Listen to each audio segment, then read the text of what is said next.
This program is supported by SMC Global Power.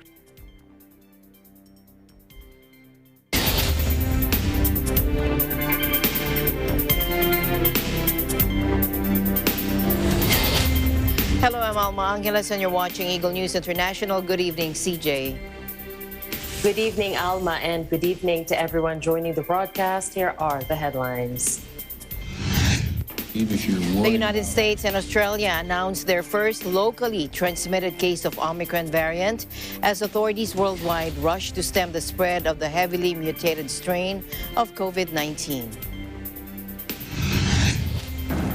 Actor Alec Baldwin says he does not feel guilty for the death of Helena Hutchins on the set of Rust, as he explains that he started cocking the gun that killed the cinematographer but did not pull the trigger. And doctors in South Africa said today there had been a spike in hospitalizations among young children after Omicron swept through the country, but stressed it was early to know if they were particularly susceptible. And tens of thousands of homes in Scotland and northern England remained without power for a sixth day, according to officials, following one of the most powerful storms in decades.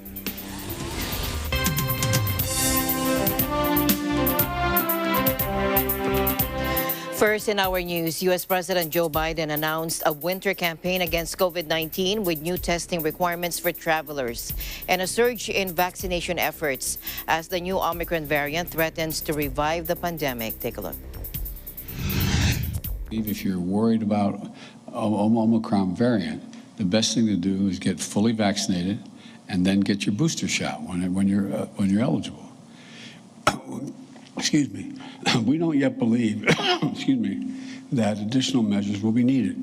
But so that we're prepared, if needed, my team is already working with officials at Pfizer, Moderna, Johnson & Johnson to develop contingency plans for other vaccines or boosters. It used to be that international traveler flying to the United States had to test negatively 3 days before their departure from that country.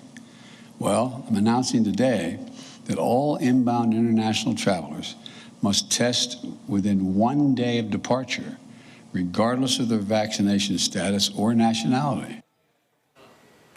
10 cases of the new strain have so far been confirmed in the U.S., including 5 in New York, announced Thursday evening by State Governor Kathy Hochul, 1 in Los Angeles County, and 1 in the Pacific Island state of Hawaii. The Hawaii case and 1 in Minnesota both involved residents with no recent international travel history, signaling that the strain is already circulating inside the country. The Hawaii Health Department said this is a case of community spread and the individual has no history of travel. For domestic travelers, President Biden will announce he is extending a mask mandate on airplanes, trains, and other public transport through mid-March.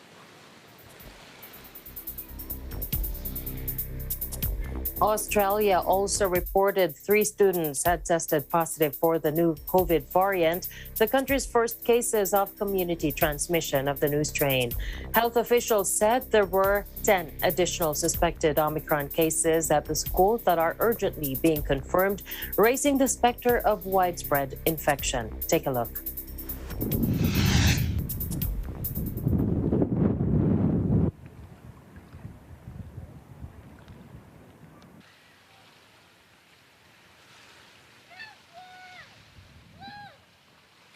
The cluster comes despite a ban on non-citizens entering the country and restrictions on flights from Southern Africa, where the variant was first detected. New South Wales Health said the first case had no overseas travel history or links to people with overseas travel history, raising the alarm.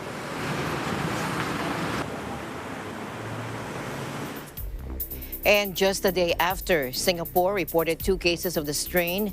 Neighboring Malaysia on Friday reported its own first infection with the variant. The case was detected in a foreign student traveling from South Africa who had arrived in Malaysia on November 19. According to Health Minister Khairi Jamaluddin, though the infection was only confirmed on December 2. Sri Lanka also announced its first Omicron case, a citizen who returned from South Africa.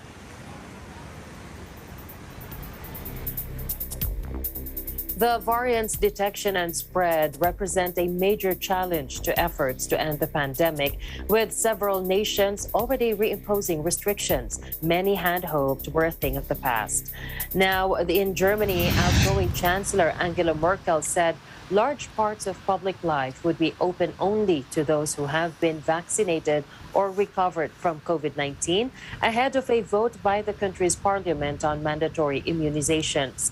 It is not yet clear when the latest measures will go into effect, but the plans include a blanket ban on entering bars, restaurants, and cinemas for anyone who is unvaccinated or not recovered from COVID, according to a document signed off by the leaders of the country's 16 states. The agreement also includes new restrictions on large gatherings and the closure of nightclubs in areas with a weekly incidence rate above 350 infections per 100,000 people. Under the tightened restrictions, unvaccinated people can only meet 2 people from another household. In the midst of the COVID fourth wave that's striking Germany, staff of the intensive care unit of the Bavarian hospital of Rosenheim in the south of Germany light the rooms on the ward red to warn Germans of the dramatic situation they are facing. Meanwhile, the World Health Organization said today it had not seen any reports of deaths relating to the new Omicron variant of COVID-19. The WHO said it was collecting evidence about the variant of concern as countries around the world scramble to stop it from spreading. But despite a growing number of countries reporting infections with the new variant, WHO spokesman Christian Lindmeier told reporters in Geneva that no deaths have yet been reported to the UN Health Agency, but officials at the World Health Organization said also that Asia-Pacific countries should also boost their healthcare capacity and fully vaccinate their people to prepare for a surge in COVID cases fueled by the Omicron. It has been reported in at least 24 countries and started gaining a foothold in Asia this week, with cases already reported from Australia, Japan, South Korea, Singapore, Malaysia, and India. Many governments have responded by tightening travel rules. Doctors in South Africa said there had been a spike in hospitalizations among young children after Omicron swept through the country, but stressed it was early to know if they were particularly susceptible. In the week since South Africa alerted the world of the new COVID variant, infections have spread faster than in the country's 3 previous waves. The first cluster of cases centered around university students and then spread quickly among young people who seem to have spread it to older people. But scientists and health officials said they had seen increasing hospital admissions in children under 5, along with higher positivity rates among children aged 10 to 14. Wasila Jassat from the National Institute for Communicable Diseases said doctors have reported anecdotally that both children and parents testing positive have not been vaccinated. They are waiting for their results.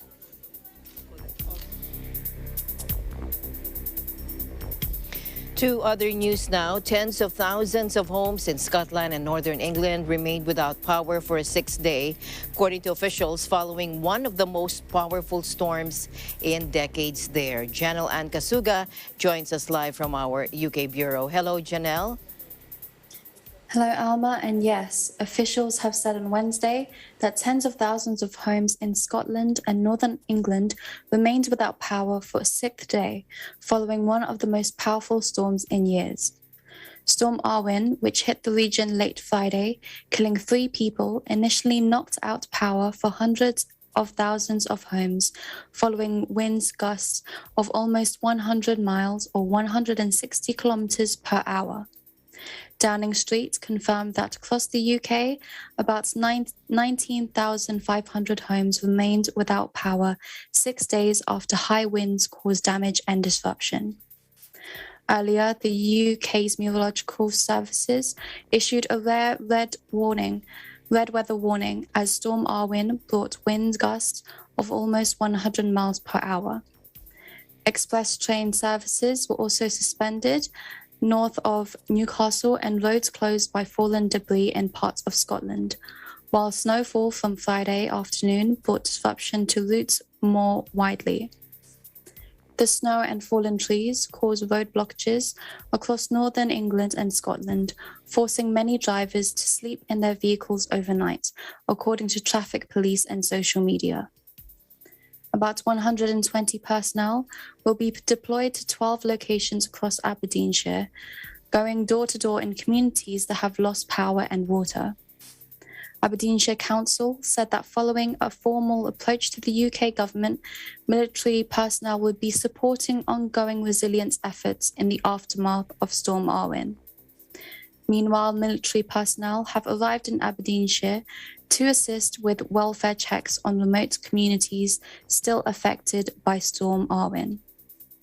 The Prime Minister's official spokesperson said on Thursday that a further 7,949 homes had had power restored since Wednesday, meaning 98% of the 950,000 homes originally affected now had electricity, and that he expected most homes to have power restored by the end of the week. As I mentioned earlier, police said falling trees killed 3 men when the storm hit last Friday, 1 in northwest England, 1 in Scotland, and a 3rd in Northern Ireland. Alma?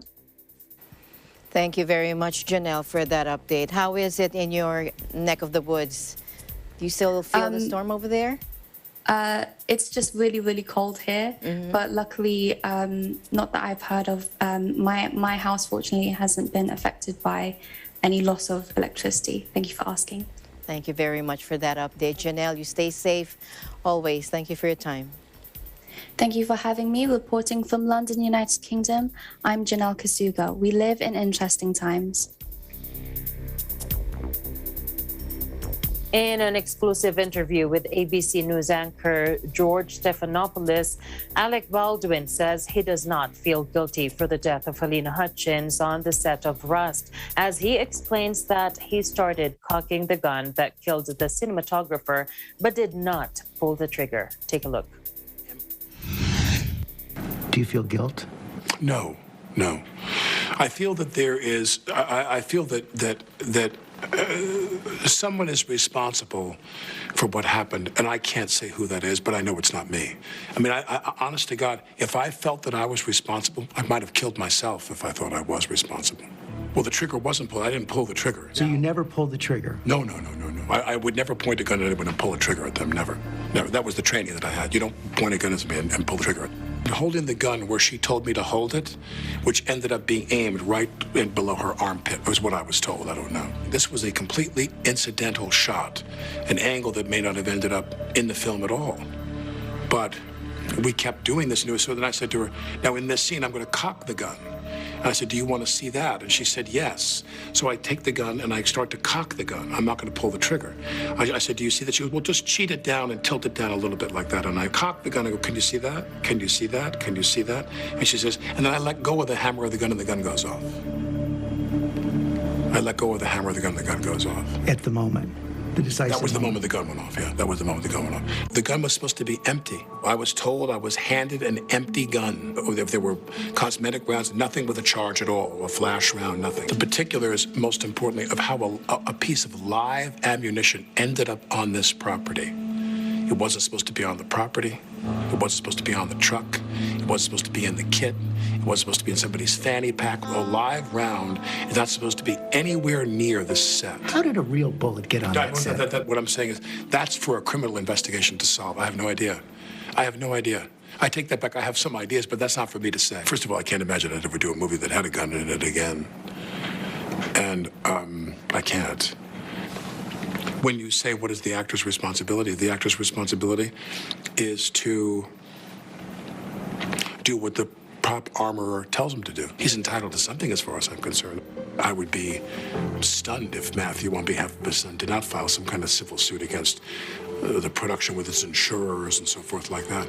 But Likely to name you as a producer? Well, I think that all the producers will be named. It remains to be seen which producers have the responsibility for hiring the people involved.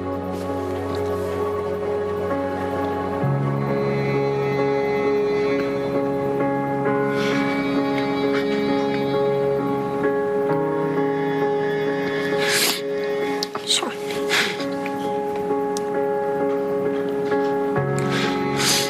But admired by everybody who worked with her.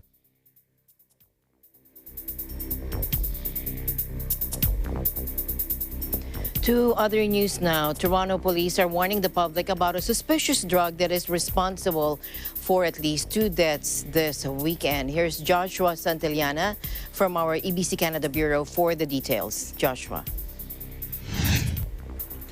Earlier this week, a suspicious unknown drug caused the deaths of 2 men in Toronto. Toronto Police Services released an official public warning on Monday. According to the official news release, there was a call on Sunday for overdoses on Yonge Street and Lawton Boulevard, to which police officers responded. It was found that a 53-year-old and a 33-year-old man consumed a quantity of the suspicious narcotic at a house party. Both men overdosed, which fatally led to their deaths. Toronto Police Services released a photo of the suspicious drug. The drug comes in a small plastic bag with red basketballs printed on it. Investigators believe that others may have been given or bought this illegal suspicious drug. The collected drug sample has been sent for testing. Toronto Police Services are warning the public not to use this drug. They are also asking the public to report anyone who may have seen or have had contact with the suspicious unknown drug, as its effects are potent, dangerous, and lethal. In Toronto, Joshua Santillana, Eagle News. We live in interesting times. Thank you, Joshua. In other news, Ukraine warned Friday that Russia could launch a large-scale attack on the country in late January as tensions soar over an alleged Russian troop buildup near Kiev's borders. The United States and its allies have for weeks accused Russia of planning an invasion of Ukraine and massing troops along Kiev's borders. Take a look. Наша розвідка аналізує усі сценарії, включно з найгіршим. Вона відзначає, що вирогідність масштабної ескалації з боку Росії існує. Найбільш вирогідним часом досягнення готовності для ескалації буде кінець січня. Наголошую, ескалація є вирогідним сценарієм, але не обов'язково. І наше завдання – відвернути його. Moscow seized Crimea from Ukraine in 2014 and has since backed separatists fighting Kiev in eastern Ukraine. The conflict has left more than 13,000 dead. Russia denies planning an attack. Ukraine and its Western allies accuse Russia of sending troops and arms across the border to support the separatists, claims Moscow denies.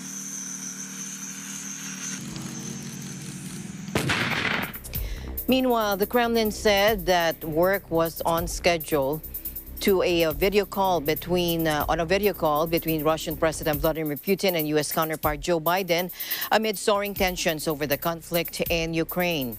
The exact date has still not been agreed, according to Kremlin spokesman Dmitry Peskov, telling to reporters and saying that they would talk over video conference. Quote, there are proposals for dates on both sides, but they have not yet synchronized, unquote.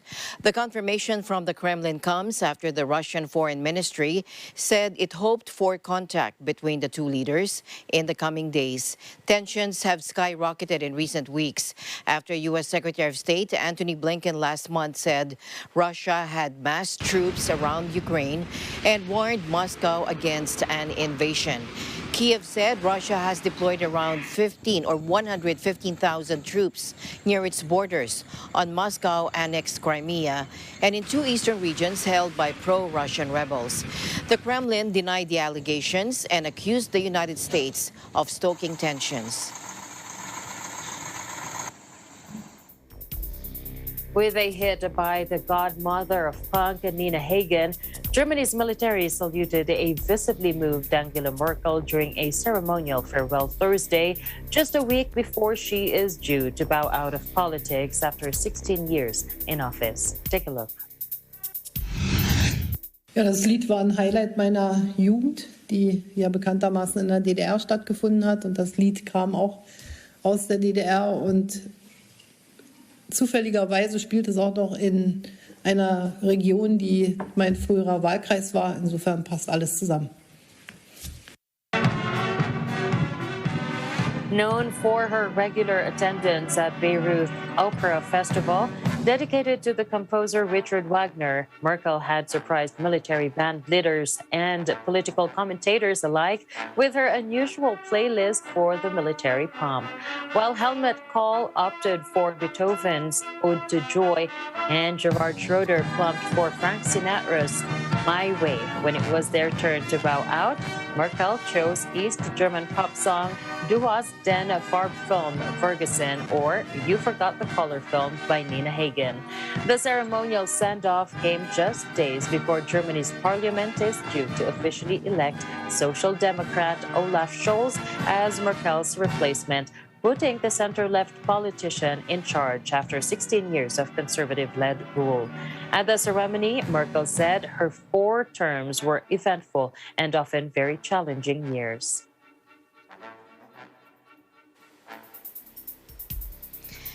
In other news, back here in the country, a suspect in the 2011 Philippine murder of Italian priest Fausto Tentorio is taken to prison from a police station in the southern farming town of Aracan. The half-paralyzed and diabetic local politician named Ricardo Dorado was arrested on Sunday. Let's take a look. Bali dito na nihulaton ang kanang iyang kaso, schedule sa hearing niya. Dito na. Tentorio was fatally shot outside his parish home in the upland farming town of Aracan about a decade ago, and Dorado will be tried for murder while police are also looking for 4 other suspects, according to the police chief. Tentorio relocated to the Philippines in 1978, a year after his ordination in Italy to pursue his evangelical mission in the Asian Catholic outpost. Mindanao is also home to Islamic State-linked armed Muslim separatists and is a hotbed of Maoist insurgency. Tentorio was with the Vatican-run Pontifical Institute for Foreign Missions, or PIME, and was its 3rd missionary to be killed in Mindanao. PIME began its work in the Philippines in 1968. PIME's Manila office declined to comment on the arrest when contacted by Agence France Presse. India's polluted capital again orders schools to be closed due to dangerous smog levels. New Delhi, one of the world's most polluted cities and home to about 20 million people, is cloaked in a thick blanket of smog every winter. The city government shuttered schools in November but allowed classes to resume on Monday after claiming air quality had improved. They reversed course on Thursday after a Supreme Court hearing gave authorities 24 hours to reduce smog levels.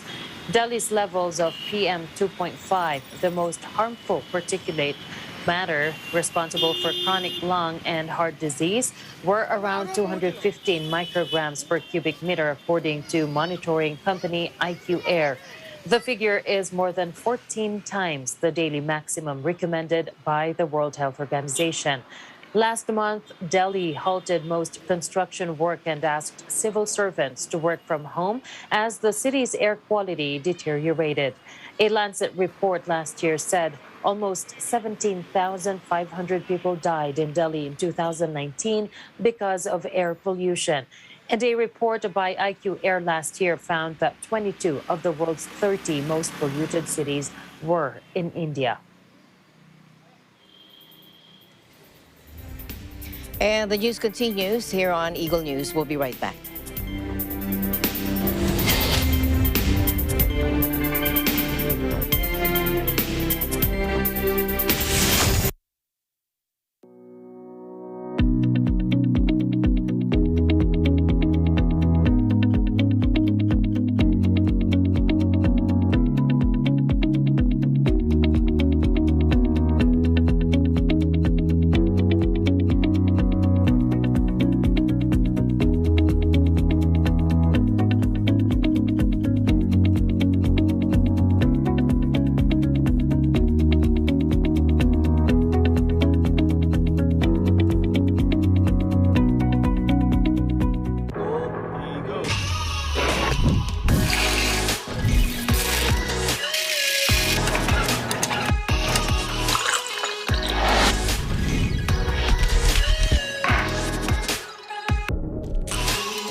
Back to pandemic news, the Japanese government will temporarily invalidate special visas issued to foreign nationals who meet certain conditions in an effort to curb the spread of the Omicron variant. Dennis Liu has the details. Dennis.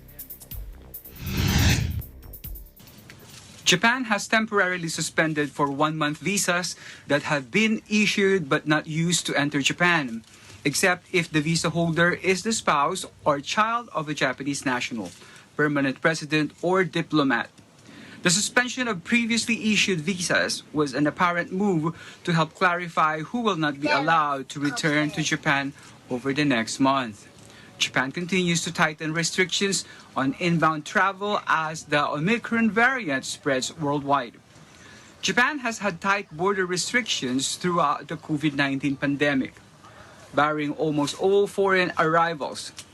It had begun to ease those rules slightly last month to allow some students and business travelers entry, but reversed that decision after the emergence of the Omicron variant. It has also barred all non-citizens from entering the country if they are coming from 10 Southern African countries. All arrivals in Japan must quarantine for 14 days at home, with people coming from dozens of locations required to spend between 3 and 10 days of that 2-week period in designated facilities. Japan has reported 2 cases of the Omicron variant. The new strain was detected in a traveler from Peru and Namibian diplomat who landed in Tokyo on Saturday and Sunday, respectively. This is the latest for now. Reporting from Tokyo, Japan, this is Dennis Liu. We live in interesting times. Thank you, Dennis. In Canada now, the government approved the use of Pfizer-BioNTech's coronavirus vaccine for children ages 5 to 11. Here's Josh Santillana again from Toronto, Canada. This week, here in Ontario, children aged 5 to 11 years old became eligible to receive the pediatric Pfizer vaccine against COVID-19. Following Health Canada's approval of the vaccine on November 19, the provincial government expects to receive over 1 million doses of the vaccine. The effort to vaccinate even the youngest members of the community is important to Ontario as most schools are conducting in-person classes. Currently, 600 Ontario schools have reported cases of COVID-19, about 12% of the total number of schools within the province. As of November 22nd, the province reported a total of nearly 5,600 active COVID-19 cases, with over 1,200 active cases reported in schools within the last 2 weeks. Of these over 1,200 cases, over 1,100 are students. The government is also launching Operation Remote Immunity 3.0 to administer the Pfizer pediatric vaccine to northern and remote First Nations communities. The operation will continue on until March of next year to ensure that children in many First Nations communities have access to vaccinations.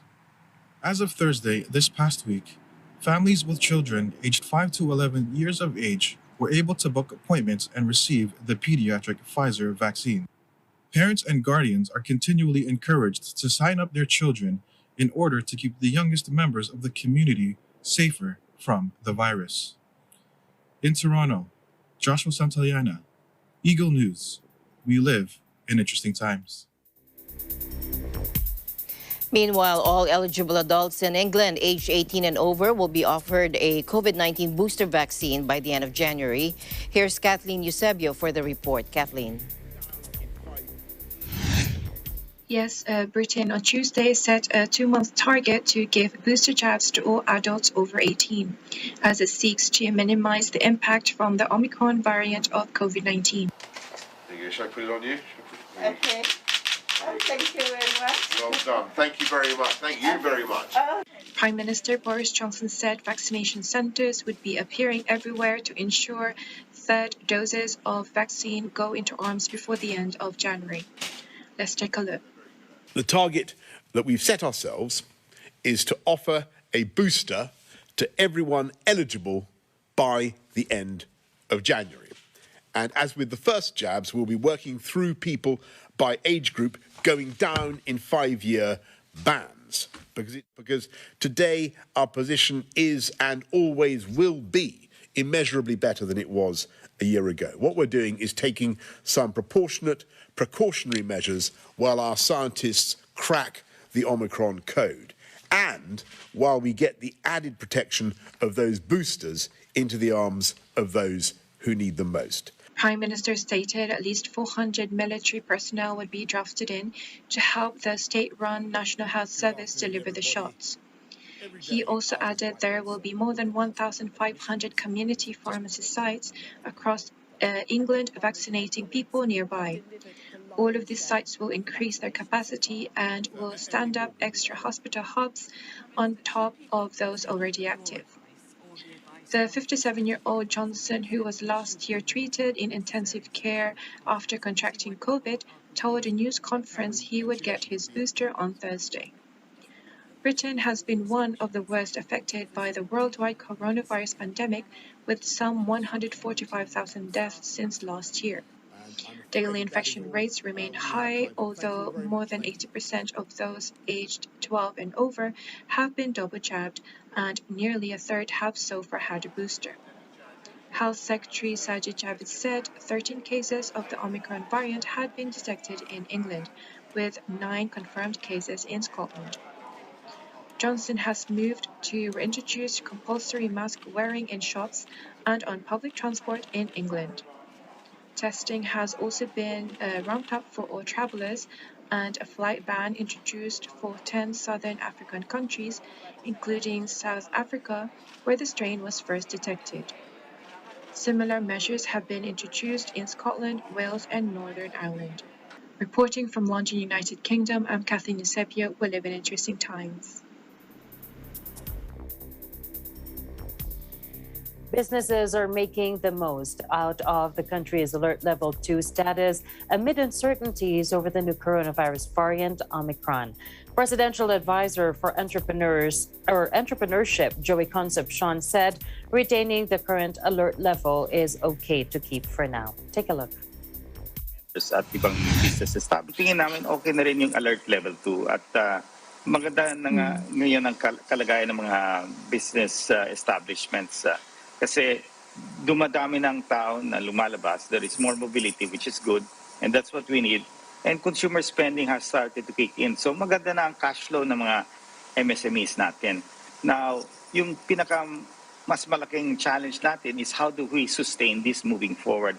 Kaya while we can qualify for alert level 1, prudency says stay at alert level 2 so that we can sustain this even till the year 2022. Yun ang importante, sustaining this opening of the economy. At hindi na rin kaya ng national government isirado yung economy kasi nakikita natin yung debt to GDP natin ay tumataas, which means that we are borrowing more money to fund the health needs of this country, vaccines particularly, but the growth has to continue to be sustained. But the growth, if it slides down, then that's when we face some challenges. Kaya it's better that we first stay at alert level 2. Let's see more visibility with Omicron. Nakikita natin na pumapasok na dahan-dahan dito sa iba't bansa ngayon. But the Philippines, we cannot prevent Omicron from entering. No, I mean, we've seen that with Delta. The most we can do is delay the entry of Omicron and prepare, and which we are already doing. No.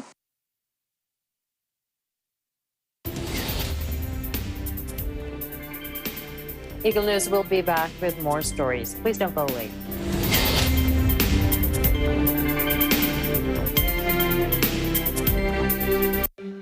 Alam namin ang iyong pagsisikap. Dama namin ang iyong mga sakripisyo. Kita namin ang pagharap mo sa bawat pagsubok. Kaya sa kabila ng mga hamon ng buhay, nandito kami para umalalay. Kasi katulad mo, gusto rin namin ang magandang bukas para sa kanya. Hatid namin ang dekalidad na edukasyon at makabagong pasilidad sa abot kayang halaga. Kaya huwag ka na mangamba. Sasamahan ka namin tuparin ang mga pangarap niya.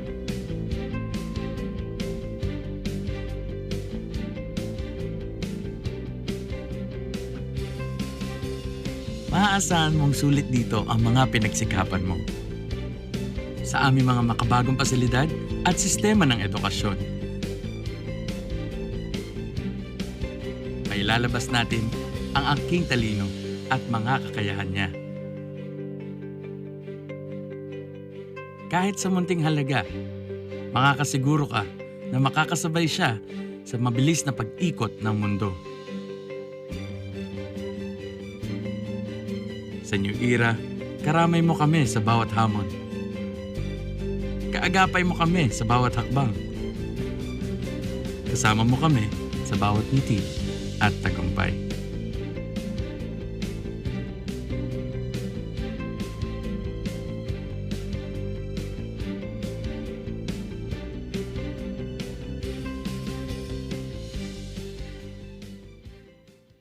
Mula noon hanggang ngayon, gabay natin ang MTRCB ratings sa matalino at responsableng panonood.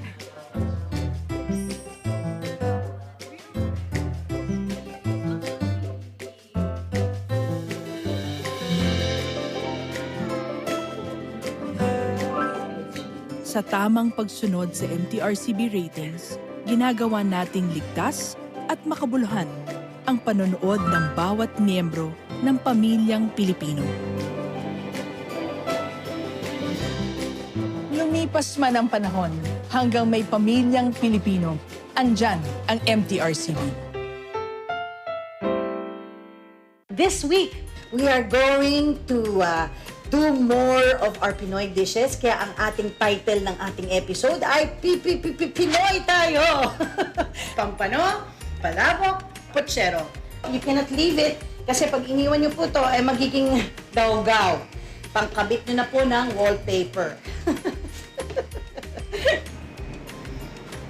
Kanin na lang ang kulang. Marami bang damo sa bakuran mo? Ops. Huwag basta-basta bunutin ang mga ito. Anong niresearch ko siya at pinag-aralan, malaki pala ang potensyal ng tanglad. As long as napag tinanim po siya ay hindi yung tuyot na tuyot, madali siyang mabubuhay. Ang lemongrass may class din pagdating sa wellness. Karamihan sa mga clients ko, ganun din kagaya ko na gusto rin ng natural healing. Nakita naman nila yung the good oil talaga na pinoproduce namin.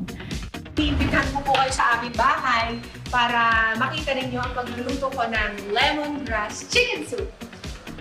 Saksihan natin mga kaagapay ang mga kwento ng pag-unlad ng dahil sa tanglad. Ako po si Robin Padilla at ito po ang Unlad, kaagapay sa hanap buhay. Sa hanap buhay. Mga tanong na nakakalito at mga sagot na nakakahilo. Yan ang mga dapat abangan dito sa game show na puno ng kakulitan at siksik sa kasiyahan. Please welcome ang ating matatapang na volunteer firefighters mula sa Quezon City. Yahoo! Ano ang tawag sa matinding takot sa injection? Oh! Feeling disqualified ka na. Dito lang sa question na to. Dito lang sa round na to. Excited ka eh. Takot nga eh. And this is not a game.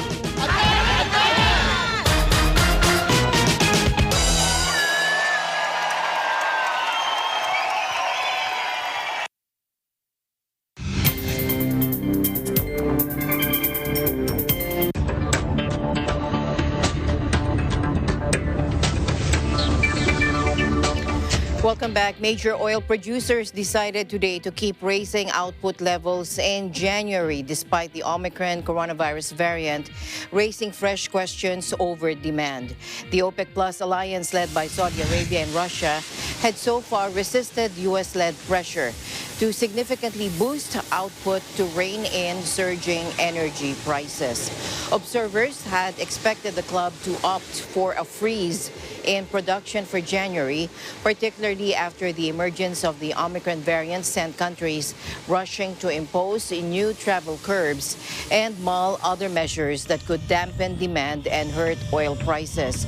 But after meeting for a little over an hour on Thursday afternoon via video conference, the 13 members of the Vienna-based Organization of Petroleum Exporting Countries, or OPEC, and their 10 allies decided to stick with a modest increase in output of 400,000 barrels per day every month, as they have been doing since May. The OPEC Plus meeting came a week after the United States and, to a lesser extent, China, India, and Japan decided to dip into their strategic reserves to help bring down crude prices after a price surge that has undermined economic recovery. Asian markets mostly rose with oil prices Friday on easing concerns about Omicron ahead of the release of key U.S. jobs data later in the day, just as the Federal Reserve prepares to withdraw its pandemic-era financial support.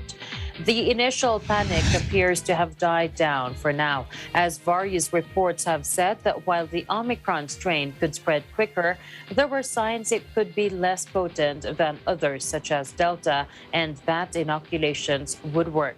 Still, experts have said it could take up to 3 weeks to get a full picture of the outlook and the disease's possible economic impact. Wall Street's three main indices ended sharply higher Thursday, and after a slow start, most of Asia managed to follow suit. Tokyo, Shanghai, Sydney, Singapore, Seoul, Wellington, and Manila all fell, though there were losses in Mumbai, Bangkok, Taipei, and Jakarta. Meanwhile, a northern Chinese city bordering Russia halted rail imports, including coal and timber, over fears of a fresh cluster of COVID-19 infections as the country logged its highest domestic cases in a month. 初步分析，本次满洲里疫情为境外输入货物携带病毒，通过人传人、物传人的方式导致疫情传播扩散。Health authorities reported 91 new cases in or close to Manjuli, a city of 231,000 in Inner Mongolia that handles more than 65% of China-Russia trade, after seeing dozens in recent days, forcing leaders to impose localized lockdowns and travel restrictions. Beijing has maintained a strict zero-risk approach since the virus first surfaced in the central city of Wuhan in late 2019, using targeted lockdowns, border controls, and mass testing to keep outbreaks under control. But recent Delta-driven surges have piled pressure on this strategy. The latest cluster involved 3 COVID cases found through regular testing, with state media reporting that the patients possibly came into contact with imported items. Infected patients since then have included workers in the timber industry and those who load and unload goods. After having stamped out most domestic infections, China has linked most recent outbreaks to the virus carried by imported and cold chain products.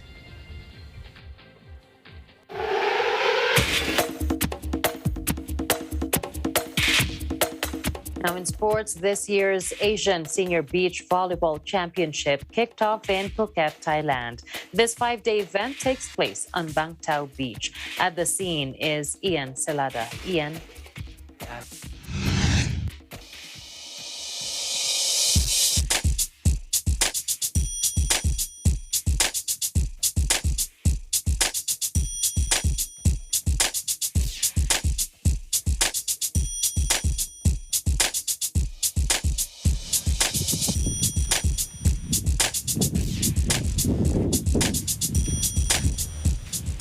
We are here in Bang Tao Beach, Phuket, Thailand, to witness the 2021 Asian Senior Beach Volleyball.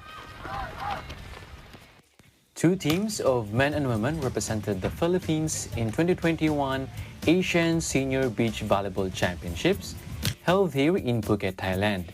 The island city of Phuket opens its doors to fully vaccinated foreign visitors last July through its Sandbox program, which also enabled the island city to host various sports tournaments such as this. Hi, my name is Anthony Lumal Arbasta Jr. of Team 1 Philippines. I'm Jude Garcia from Team 1 Philippines. My name is AJ Pareha from Team 2 Philippines. I'm Henry James Picaña for Team Philippines. So kami po Team 2 ng Philippines. So nakalaban po namin is yung Team 1 ng Iran tsaka Team 2 ng Thailand. Team 1 Philippines naman po, nakalaban namin sa pool is Singapore and Australia. And for the round of 16 po, nakalaban po namin is Qatar. And sa quarterfinals po is Iran 2. Yung unang nakalaban namin is Japan 3, then Thailand 2 and Australia, and then sa round of 16, Japan 2. Super happy po kami Team 2 ni Henry. Ako po first time ko maglaro sa international for beach volleyball, and kahit hindi po kami umabot sa round of 16, very proud kami sa naging performance po namin. Siyempre, salamat sa pagkakataon na binigyan kami ng chance na mag-represent ng flag natin sa ganitong mataas na kalidad ng paglalaro ng beach volleyball. Salamat, Pilipinas. First and foremost, we would like to thank the chairperson of beach volleyball sa Philippine National Volleyball Federation, si Charo Soriano, na without her, hindi po posible na nandito kami ngayon. Lahat po ng naging success namin here is dedicated to her and to PNBF and to our supporters po. Pinapasalamatan po namin ang PNBF, Ribisco, Creamline, and yung nag-support din sa amin sa Shades, Rudy Project, and especially yung family namin na nandyan parati sa likod namin na gumagabay. And especially kay Mami Cha, maraming salamat dahil hindi dahil sa'yo, walang ganito. Team Philippines may have fallen short of winning, yet their experience made them resilient and pushed them harder to aspire further and higher. Reporting from Phuket, Thailand, this is Ian Celada, and we live in interesting times.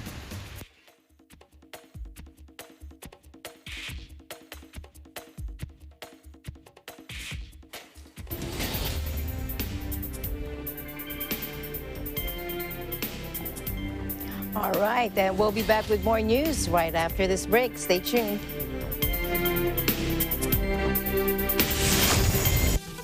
Abangan, batang may lumalaking bukol sa kanyang ari, sinaklolohan. Palengke na inirereklamong dahilan na masangsang na amoy sa isang creek sa Antipolo City, pinapanagot ng responde. Mga batang may sakit sa puso, sagot na yan ng ating e-responder. Sabado, alas 6 hanggang alas 7 ng gabi. Ito ang Responde, Mata ng Mamamayan.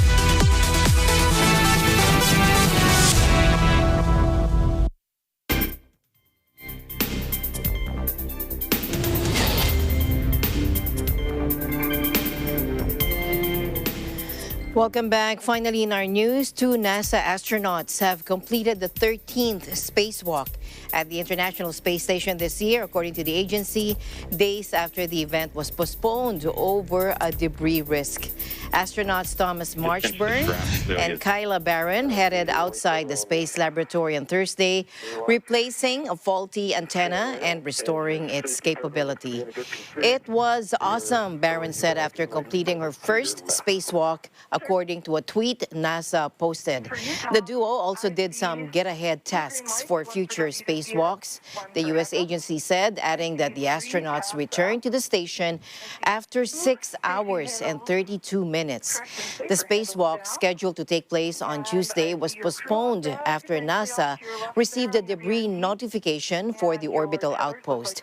In a subsequent statement, the agency said Houston experts were assessing a fresh risk from orbital rocket debris that may pass close to the ISS on Friday. Well, we wish them to be safe all the time. That's right. That's it for tonight's broadcast. Thank you so much for joining us. I am CJ Hiro. The list continues tomorrow. See you back tomorrow. And at the end of the day, there remains so much more to be grateful for. I'm Alma Angeles, and we live in interesting times.